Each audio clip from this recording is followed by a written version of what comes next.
Hi friends, പുതിയൊരു വീഡിയോയിലേക്ക് എല്ലാവർക്കും സ്വാഗതം. അങ്ങനെ അശ്വിനോട് ശ്രുതി പറയുന്നുണ്ട്, നിങ്ങൾ എൻ്റെ ചേച്ചിയുടെ കാര്യം പറഞ്ഞ് എന്നെ ഭീഷണിപ്പെടുത്താനൊന്നും ശ്രമിക്കേണ്ട, ഞാൻ എന്ത് തന്നെയാലും നിങ്ങളെ വീട്ടിലേക്ക് വരില്ല എന്ന് പറയുമ്പോൾ, നീ ഇപ്പോൾ വെറുതെ അതൊന്നും പറയണ്ട, നിനക്ക് ഞാൻ എൻ്റെ വീട്ടിലെത്തുന്നതിന് മുമ്പ് നീ എൻ്റെ വീട്ടിലെത്തിയിരിക്കണം, അല്ലെങ്കിൽ നിന്നോടൊപ്പം ഈ വീട്ടിൽ നിന്റെ ചേച്ചി ഉണ്ടാവും എന്ന് പറഞ്ഞ അശ്വിന ചായ ഒക്കെ കുടിക്കുകയാണ്. ചായ കുടിച്ച് കഴിഞ്ഞിട്ട് പറയുന്നുണ്ട്, ഈ ചായ നല്ല ടേസ്റ്റ് ഉണ്ട് കേട്ടോ, താങ്ക്സ് എന്ന് പറഞ്ഞതിന് ശേഷം അശ്വിൻ അവിടെ നിന്ന് പോവുകയാണ്.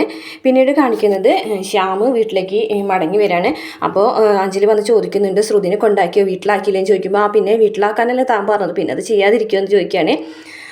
പാവം ശ്രുതി എന്തോ ഒരു വിഷമൊക്കെ ഉണ്ടെന്ന് തോന്നുന്നുണ്ട്. അത് ശരിയാണ്, എന്താ ശ്യാമേട്ടനോട് വല്ലതും പറഞ്ഞോന്ന് ചോദിക്കുമ്പോൾ എന്നോട് പ്രത്യേകിച്ചൊന്നും പറഞ്ഞില്ല, എന്നാലും അവരുടെ ഈ ഒരു കല്യാണത്തിൽ എനിക്ക് അത്ര വലിയ താല്പര്യമൊന്നുമില്ല, അളിയാൻ വലിയ മണ്ടത്തരാണ് ചെയ്തത് എന്ന് പറയണം. അപ്പം അഞ്ജലി പറയുന്നുണ്ട്, ശരിയാണ്, അവർക്കിടയിൽ എന്തോ പ്രശ്നമുണ്ടെന്ന് തോന്നുന്നുണ്ട് എന്ന് പറയണം. അത് തൻ്റെ തോന്നലല്ല, സത്യമായിട്ടുള്ള കാര്യമാണെന്ന് പറയുമ്പോൾ ശ്യാമിനോട് അഞ്ജലി ചോദിക്കുന്നുണ്ട്, അതെന്താ ശ്യാമേട്ടൻ അങ്ങനെ പറഞ്ഞതെന്ന് ചോദിക്കുമ്പോൾ, അതല്ല, എനിക്ക് അവരുടെ രീതികളൊക്കെ കണ്ടിട്ട് അങ്ങനെ തോന്നുന്നതാണെന്ന് പറയുന്നതാണ്. അപ്പോൾ പറഞ്ഞ അഞ്ജലി പറയുകയാണെ, എനിക്ക് ശ്രുതിനെ വലിയ ഇഷ്ടമാണ്, അവർ തമ്മിൽ കല്യാണം കഴിക്കണമെന്ന് ഞാൻ ആഗ്രഹിച്ചിട്ടുണ്ടായിരുന്നു, ഞാൻ മാത്രമല്ല മുത്തശ്ശി അങ്ങനെ ആഗ്രഹിച്ചിട്ടുണ്ടായി, പക്ഷേ എടുത്തടിച്ച പോലെ പെട്ടെന്നൊരു കല്യാണം, അതാണ് എനിക്ക് മനസ്സിലാവാത്തത്, അവർക്കിടയിൽ എന്തോ സംഭവമുണ്ട്, അതൊന്ന് കണ്ടെത്തണം എന്നൊക്കെ പറയുകയാണെ. അപ്പോൾ ശ്യാം പറയും, അത് ശരിയാണ്, ശ്യാമേട്ടൻ അതിനെക്കുറിച്ച് വല്ലതും അറിയും? എനിക്കതിനെക്കുറിച്ചൊന്നും അറിയില്ല, എന്തായാലും ശ്രുതിയും അശ്വിനും കൂടിയിട്ടുള്ളൊരു ജീവിതം നല്ല രീതിയിൽ പോകുമെന്ന് എനിക്ക് തോന്നുന്നില്ല എന്ന് പറയുമ്പോൾ, അയ്യോ അങ്ങനെയൊന്നും പറയില്ല ശ്യാമേട്ട, അങ്ങനെയൊന്നും ഉണ്ടാവില്ല, അവർ തമ്മിൽ നന്നായി ജീവിക്കണം, അവർ നല്ല രീതിയിൽ പോകണം, അതിനുവേണ്ടി ഞാൻ എന്തും ചെയ്യാൻ തയ്യാറാണ്, ശ്യാമേട്ടൻ എൻ്റെ കൂടെ നിൽക്കണം കേട്ടോ എന്ന് പറയുമ്പോൾ, അതെന്ത് ചോദ്യമാണ്, ഞാൻ പിന്നെ എൻ്റെ രാജകുമാരുടെ കൂടെ നിൽക്കൂലെന്നൊക്കെ പറയുകയാണേ. ഇതേ സമയം മനോഹർമ്മയാണെന്നുണ്ടെങ്കിൽ മോഹനങ്ങളോട് പറയുന്നുണ്ട്, ഞാൻ അപ്പോഴേ പറഞ്ഞില്ലേ ശ്രുതിയും അശ്വിനും തമ്മിൽ ശരിക്കുള്ളൊരു വിവാഹമല്ല, ഇതൊരു അഡ്ജസ്റ്റ്മെൻറ്റ് വിവാഹമാണ്, ഡ്യൂപ്ലിക്കേറ്റ് മരുമോളും ഡ്യൂപ്ലിക്കേറ്റ് കല്യാണച്ചക്കനും ഒക്കെയാണ് അവർ, അല്ലാതെ അവർ ഒറിജിനലായിട്ടുള്ളതൊന്നും. ഇവർ സിസ്റ്റേഴ്സ് തമ്മിൽ എന്തോ ഒരു ഡ്രാമ നടക്കുന്നുണ്ട്, അത് എത്രയും പെട്ടെന്ന് കണ്ടെത്തണം, ഇവർ അശ്വിനും ശ്രുതിയും തമ്മിൽ ഒറിജിനൽ കല്യാണമൊന്നുമില്ല, അവർക്കിടയിൽ എന്തോ സംഭവിക്കുന്നുണ്ട് എന്നൊക്കെ പറയുകയാണെ. അപ്പം മോഹനങ്ങൾ പറയും, നീ എന്തിനാണ് വെറുതെ ആവശ്യമില്ലാത്ത കാര്യങ്ങളൊക്കെ ആലോചിച്ച് നീ തല പുണ്ണാക്കുന്നത്, അതിൻ്റെ ഒന്നും ആവശ്യമില്ല, വെറുതെ അമ്മായിമ്മ പോരെടുക്കാനും നിൽക്കണ്ട, നീ നല്ല രീതിയിൽ നടന്നു നല്ല കാര്യങ്ങൾ മാത്രം ചെയ്താൽ മതി, അവനവൻ്റെ കാര്യം നോക്കിയിട്ട് മിണ്ടാണ്ട് ഒരു കുത്തിരുന്നൂടെ എന്നൊക്കെ ചോദിക്കുകയാണെ. എന്നിട്ട് പറയുന്നുണ്ട്, അശ്വിനും ശ്രുതിയും തമ്മിൽ എന്തെങ്കിലും ഉണ്ടെങ്കിൽ തന്നെ അത് നമ്മുടെ മോനെയും മരുമോളെ ബാധിക്കാതെ നീ നോക്കിയാൽ മതി എന്നൊക്കെ പറഞ്ഞിട്ട് മോഹനങ്ങൾ പോകട്ടോ. അപ്പോൾ അപ്പോഴും മനോരമയ്ക്ക് സംശയം തന്നെയാണ്, ഇത്രയും പെട്ടെന്ന് ഇവർക്കിടയിൽ എന്താണ് സംഭവിച്ചത് കണ്ടെത്തണം എന്നൊക്കെ പറയുന്നുണ്ട്.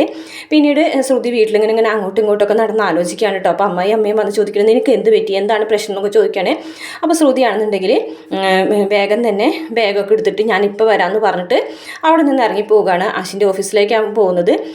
ഗേറ്റ് തുറന്നപ്പോൾ സെക്യൂരിറ്റി ഇങ്ങനെ ഒരു ഫോൺ എടുത്തിട്ട് ഫോട്ടോ നോക്കുകയാണ് കേട്ടോ. അശ്വിനും ശ്രുതിയുടെ ഫോട്ടോ അയച്ചു കൊടുത്തിട്ടുണ്ടായിരുന്നു, ഈ ഒരാൾ വന്നിട്ടുണ്ടെങ്കിൽ ഓഫീസിലേക്ക് ആയിട്ടുണ്ടാന്ന് പറയുമ്പോൾ. അപ്പോൾ സെക്യൂരിറ്റി പറയുന്നുണ്ട്, അതെ മേഡത്തിനകത്തേക്ക് കയറ്റാൻ പറ്റില്ല എന്ന് പറയുന്നു കേട്ടോ. അത് ആര് പറഞ്ഞത്? അശ്വിൻ സാറാണ് പറഞ്ഞത്, അശ്വിൻ സായിറാമിൻ്റെ ഭാര്യയാണ് ഞാൻ, എനിക്ക് ഈ ഓഫീസിൽ കയറാൻ പറ്റുമെന്നേ, ഞാൻ നോക്കട്ടെ എന്ന് പറഞ്ഞിട്ട് പോകുമ്പോഴേക്കും വേഗം തന്നെ അശ്വിൻ വരാണ്, നിന്നെ ഇവിടേക്ക് കയറ്റേണ്ട, അത് ഞാനാണ് പറഞ്ഞത്, നിന്നെ കയറ്റാനും പോകുന്നില്ല, ഞാൻ പറഞ്ഞ കാര്യം നീ എന്താ തീരുമാനിച്ചത്? അപ്പോൾ ഞാൻ എന്തായാലും നിങ്ങളുടെ വീട്ടിലേക്ക് വരാൻ തീരുമാനിച്ചിട്ടില്ല, ഞാൻ എന്തായാലും ആകാശ് സാറിനെ കാണാനായിട്ട് വന്നത്, ആകാശിനെ കാണാൻ പറ്റില്ല, ആകാശ് ഒരു കോൺഫറൻസിലാണെന്ന് പറയുന്നുണ്ട്, എന്തായാലും ഒരു ദിവസം മുഴുവൻ കോൺഫറൻസ് ഒന്നും ഉണ്ടാവില്ലല്ലോ, ഞാൻ എന്തായാലും ആകാശ് സാറിനെ കണ്ടിട്ടേ പോകുള്ളൂ, നിനക്ക് കാണാൻ പറ്റില്ല എന്ന് ഞാനല്ലേ പറഞ്ഞത്, നിന്നെ ഈ ഓഫീസിലേക്ക് ഞാൻ കയറ്റില്ല എന്ന് പറയാം കേട്ടോ. അപ്പോൾ ദേഷ്യം വന്നിട്ട് ശ്രുതി പോയിട്ട് ഒരു ബക്കറ്റിൽ കുറച്ച് വെള്ളം എടുത്തിട്ടുണ്ടായിരുന്നു, അതിൽ നിന്നൊരു കപ്പ് വെള്ളം എടുത്തിട്ട് അശ്വിൻ്റെ മുഖത്തേക്ക് ഒഴിക്കുകയാണ്. പെട്ടെന്ന് അശ്വിൻ ഞെട്ടിപ്പോവുകയാണ്, അശ്വിൻ നനഞ്ഞ് കുളിച്ച് ഇങ്ങനെ നിൽക്കുകയാണ്. അപ്പോൾ എന്നിട്ട് ശ്രുതി ദേഷ്യത്തോടുകൂടി പുറത്തേക്ക് പോകുമ്പോൾ ശ്രുതികുമാരി ലക്ഷ്മി എന്ന് വിളിക്കുകയാണ് കേട്ടോ. അപ്പോൾ ശ്രുതി തിരിഞ്ഞു നോക്കും, അശ്വിനാണെന്നുണ്ടെങ്കിൽ വേഗം തന്നെ പോയിട്ട് ആ ബക്കറ്റ് വെള്ളം അങ്ങനെ എടുത്തിട്ട് ശ്രുതി തലയിൽ കൂടെ ഒഴിക്കുകയാണ് കേട്ടോ. ശ്രുതി ആകെ നനഞ്ഞ് ചീഞ്ഞ് നിൽക്കുകയാണ്. അപ്പോഴേക്കും 1-2 ആൾക്കാർ വരികയാണ്, എന്നിട്ട് കോൺഫറൻസിന് ആൾക്കാരാണ്, അപ്പോൾ അവർ പരിചയപ്പെടുത്തുന്നുണ്ട്. അപ്പോൾ അകത്തേക്ക് പോയിക്കോ, കോൺഫറൻസ് റെഡി ആക്കിക്കോ, ഞാനിപ്പോൾ തന്നെ വരാമെന്നൊക്കെ പറയുന്നുണ്ട് അശ്വിൻ. അതിന് ദേഷ്യം വന്നിട്ട് അശ്വിൻ അകത്തേക്ക് കയറി പോകും. ശ്രുതിയാണെന്നുണ്ടെങ്കിൽ പിന്നെ കൂടെ പോകുന്നുണ്ട് കേട്ടോ. അപ്പോഴേക്കും ആകാശം അവിടേക്ക് വരികയാണ്. എന്താ നിങ്ങൾ രണ്ടുപേരും ഇങ്ങനെ നനഞ്ഞ് ചീഞ്ഞ് നിൽക്കുന്നത്, ശ്രുതി എന്താ ഇവിടെ എന്നൊക്കെ ചോദിക്കുന്നുണ്ട്. ആകാശ് സാറേ എന്ന് പറഞ്ഞിട്ട് ഇങ്ങനെ ശ്രുതി ചെല്ലാണ് കേട്ടോ.